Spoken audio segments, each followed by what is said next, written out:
Hey guys, welcome to my channel, and in this video I'm going to show you how to enable and use one-handed mode in OPPO Reno 14 Pro 5G smartphone. Okay, to enable it, first go to settings.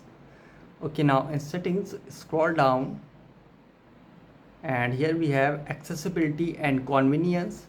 Tap on it and here you can see here we have one-handed mode. Tap on one-handed mode and tap over there to enable it. Okay, now swipe down from the center of the screen to go in one-handed mode like this, and swipe up to again go in full screen mode. You can see swipe down from the center of the screen to go in one-handed mode, and you can also tap outside to go in full screen mode.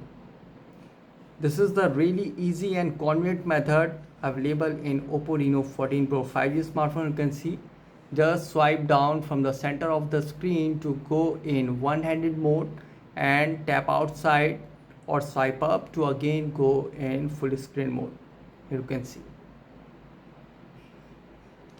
So guys, this is the method to enable and use one-handed mode in OPPO Reno 14 Pro 5G smartphone really easily. Guys, thanks for watching. If you have any query related to this video, let me know in comment section below. Please like, share, subscribe and click on bell icon for the latest updates.